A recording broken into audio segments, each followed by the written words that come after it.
Good morning. This is the Wholeness Talking Point with Melanie Brockwell, the face on the screen if you're watching the video and the voice on the MP3 if you're just listening in.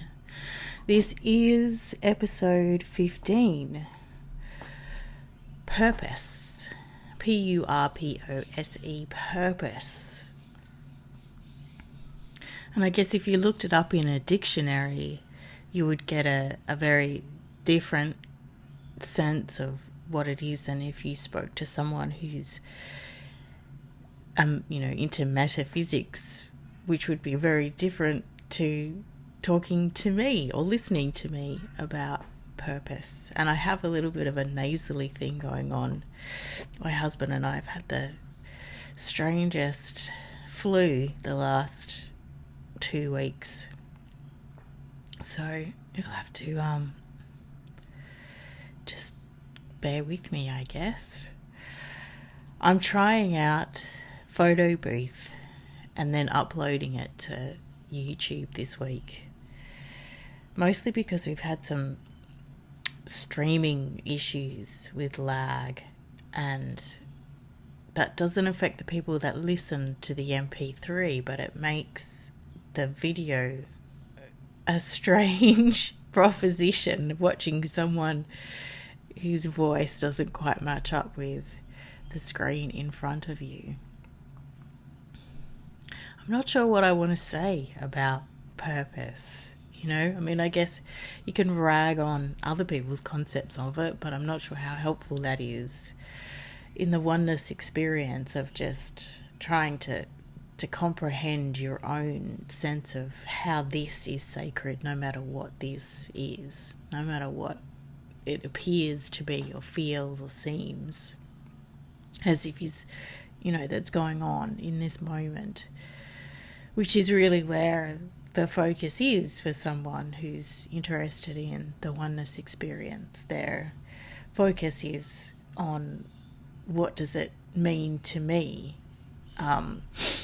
and it's tempting to kind of understand that as layers. The first layer of what does it mean to me is the sensoriness, what we call or understand as the sensoriness.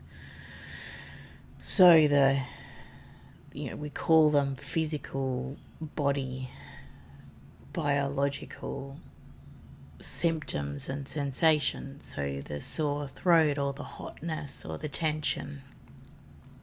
And then we add another layer to that biology and sense of identity of self in an emotional category.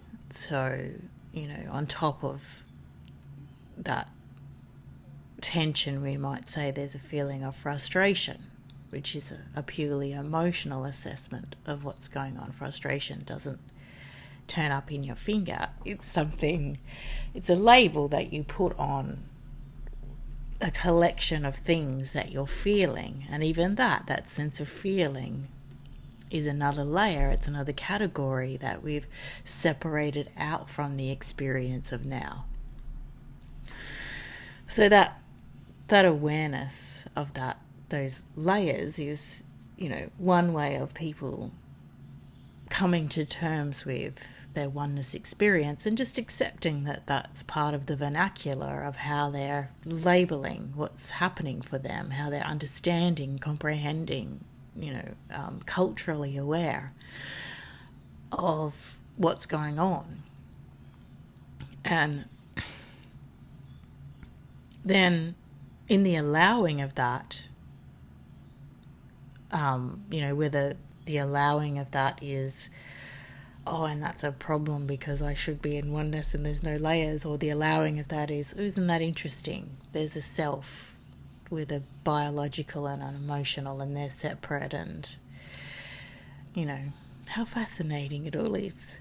And then the allowing of that is also not, from a higher place of understanding. The allowing of that is, for want of a better term, an embodiment. So it's the full experience of, an allowing is the full experience of.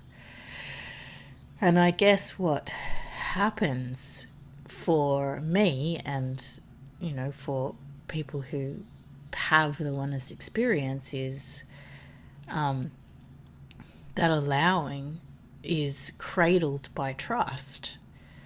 So even though the realness of what's going on can be bitter, or the realness of that can be frustrating, or whatever label you want to put on that, frightening, painful, there's no sense that the realness of those experiences is separate from the sacredness of all that is. So it's not separate from the wholeness.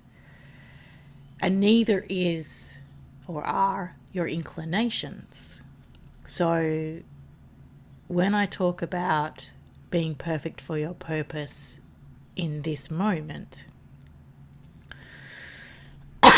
excuse me, I'm including all of the things that are going on, all of the labels that participate in your experience of now, all of the things we call judgments. We're not kind of taking anything out and looking down from above and saying, in the oneness experience it would be different. We're just saying the fullness of that experience of now is embodied with trust, including those moments of doubt, which I know sounds contradictory, but when you're having the experience, it doesn't. So you're having the experience of doubt, knowing that it's trustworthy, that it's important, that it's equally sacred to whatever the next moment is. And you're able to leave each moment and have each moment as a wholeness. There's no sense that the doubt will take you somewhere else. Even though you know it's ephemeral, you understand that the concept of what's going on won't last. Perhaps that's just a rationale that comes along with the innate trust of being in the wholeness of what's going on. Including, and I guess that's it, it's like there's this constant inclusion. So rather than being in that moment of doubt, going, I need to remove this in order to be present, or I need to change this or block this out in order to be present. There's an inclusiveness, and that inclusiveness is seems contradictory, but it's not while you're having it. So the inclusiveness is, I need to walk out the room. That's the understanding that you have. That's the message that you get. But it's not the meaning in the moment. You trust that the meaning in the moment is on purpose. So it's not really about, I need to be outside somewhere else. If you had to think about it, which you don't because you trust it, you would understand that the meaning of that message is an inclusive story. So it's just giving you the information that you need to have in that moment in order for you to play the part that you're playing that isn't a part at all. So in the oneness experience of all that is, that makes sense to me, the self is not a fixed thing. And so the part that's being played is all that is having an experience that looks like me and seems like me, but isn't anything but all that is. And so the realness of me is part of that experience for all that is, which I don't exist separately from. I am an experience of. So it's not like I'm the vessel and the purpose of my life must be fulfilled while all that is kind of looking down on me and guiding me here and there. I am the child of the universe. I am all that is in the expression of whatever is going on at this moment. And the need for my perception to include skin and borders and whatever is part of that story, is part of that wholeness. And so I don't need to question it. I don't need to see it as an illusion. I don't need to try and remove it, and reveal something else. There's no sense that I have to be anything other than what's going on now. Even when I've got, a nasally voice, or the internet connection is kind of jamming up and making the voice and the image not match up. There's no sense that any of that is out of place. And you just keep including. And so even the frustration about those things, if you feel frustration about those things, is included. And so you include it as sacred. And if something comes into your mind, like just then I was thinking, so what about all the horrible things that happen to children on the planet? You include that, yes. So what about all the horrible things that, that's the experience of all that is, having an experience. I'm allowed to have the feelings I have about that stuff without imposing those feelings as a separateness, as a judgment upon all that is having that experience. And I don't have a sense of division between participant and witness. Then there's no self that's separate. So the experience that all that is that looks like me, looks like they're having a reaction, and feels like they want to be in politics, or seems like they just can't bear it and, don't watch TV. Like, all of those things are included. So you're just constantly including all of those things as sacred, rather than trying to put things in ticky-tacky little boxes in order to make sense of them, to figure out where you should be. And here's where the strangeness gets even stranger, because if that's the experience you're having, then that's included. So in the oneness experience, if the desire to put things into ticky-tacky little boxes in order to better comprehend what is sacred makes sense to you, or is the thing that you're doing, then that's included. And in the next moment, if it's then how is that possible, and this is crazy, and then that's included. And it's just this constant inclusion. So rather than even the rejections. So if you are rejecting, or if I am rejecting an aspect of self, or a thing that I've said, or I feel bad about something or whatever, that's included. All of those things are included. There's no point where the cradle of trust is broken. There's no point where the sense of wholeness and inseparableness is broken. It just doesn't. Everything is flow. Everything is on purpose.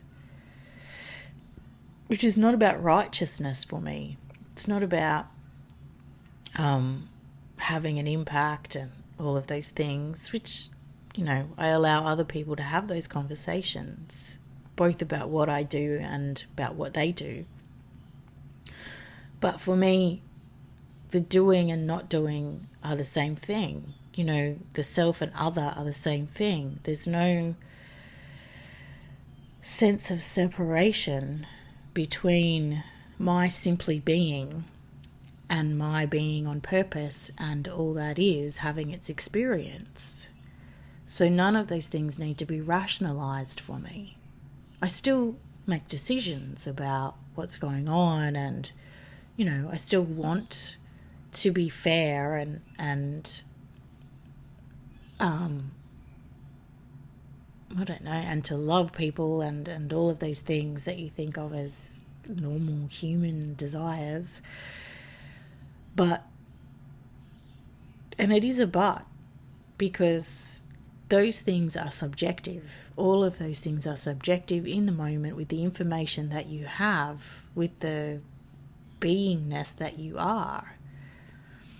So, whatever collection of things you want to add into that basket, whether it be culture or upbringing or whatever, the cosmological wholeness of who you are in that moment determines what fairness and what love is, and, whatever other things you're attached to.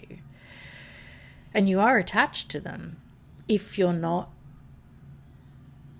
attached to a sense of trust. And so above all, I trust.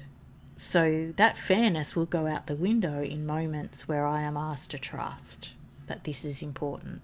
That sense of wanting, I don't know whether love was a good example.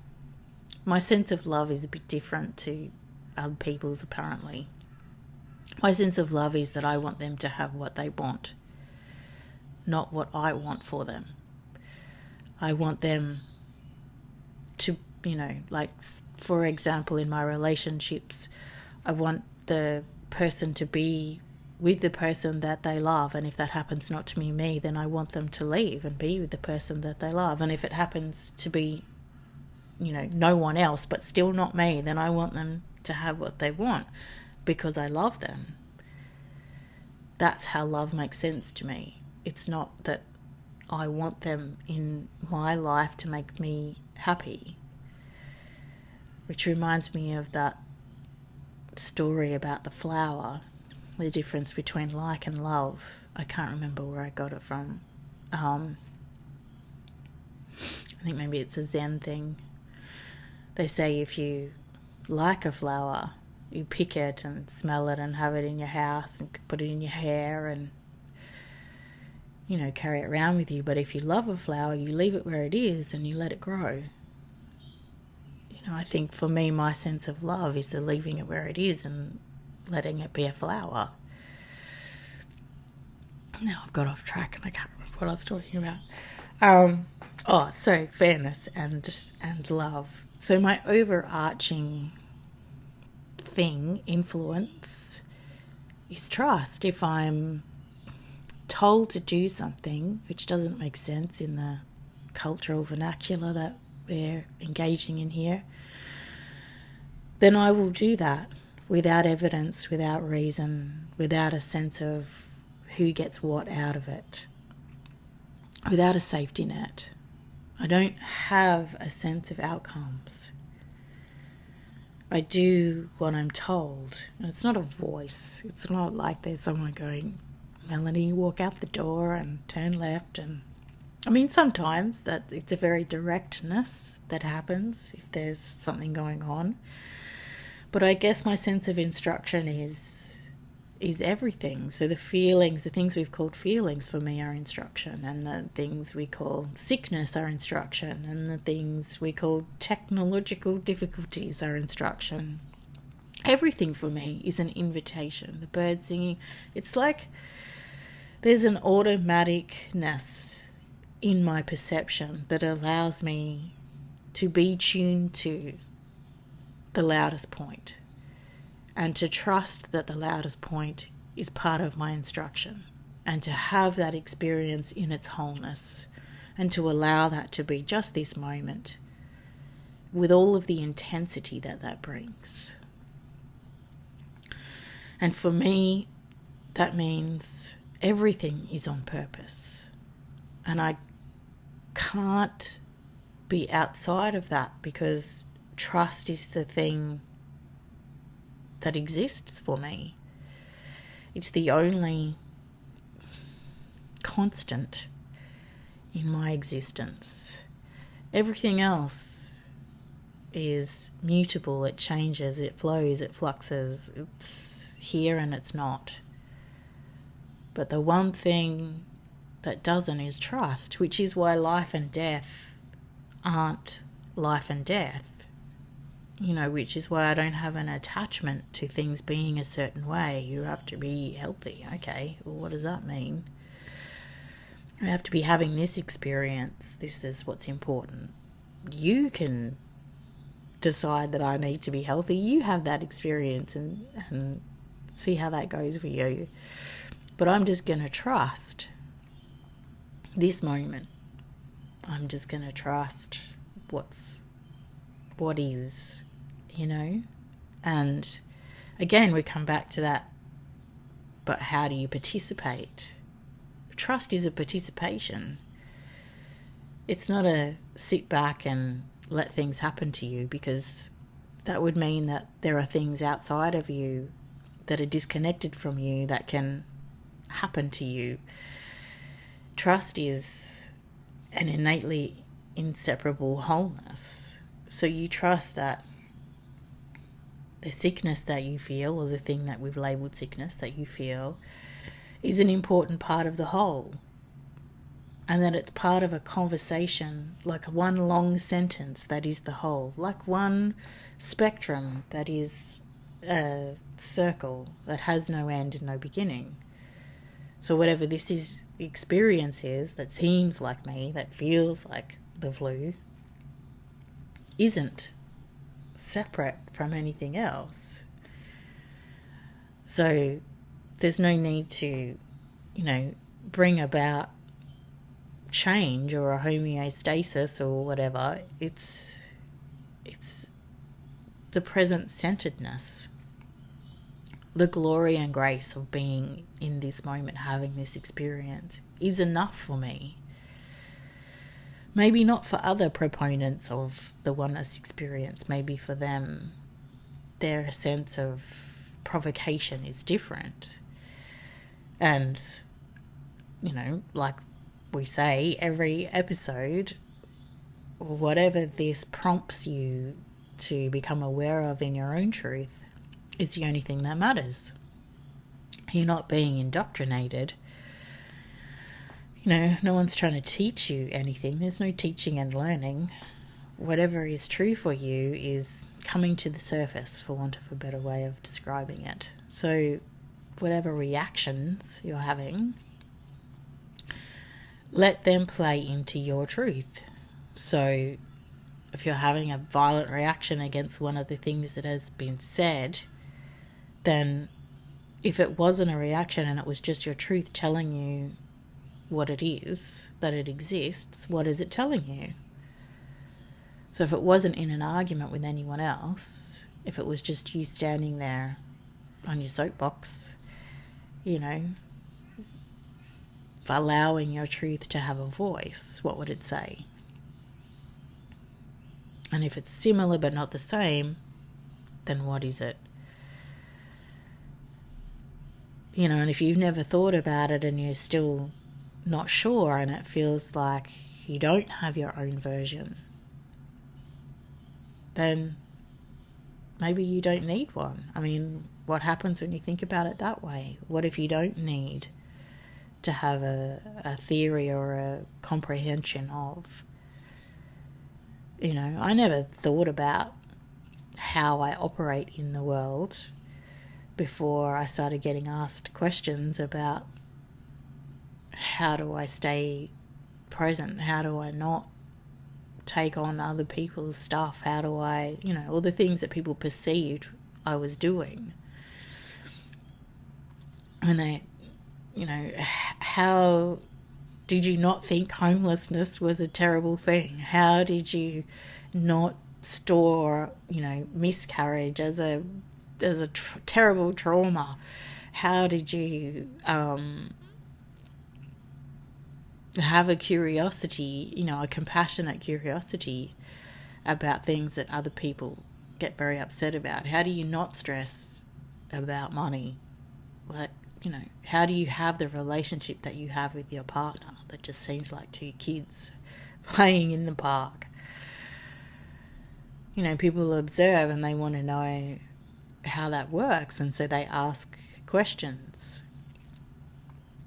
And I have this thing, I just answer questions. I'm not sure what that is, but sometimes afterwards I go, what? They had no right to ask me that question, and yet I just answered it. Why do I do that? And that's just included. That's just, part of the wholeness of what's going on in this moment. So maybe you don't need an awareness. I know lots of people that operate in the world that don't need an awareness. So this is the first Oneness Talking Point episode using Photo Booth. I'm going to upload it to YouTube and we'll see how that goes. And if it feels like this is the way, then we probably won't have live videos for a bit. How do you feel about that, people? Let me know. We can always do some other thing, like a follow-up. So maybe I do the video and then you want to have a Google Hangout Q&A afterwards to see what happens for you. Sounds like a brilliant idea. All right, I'll talk to you next week.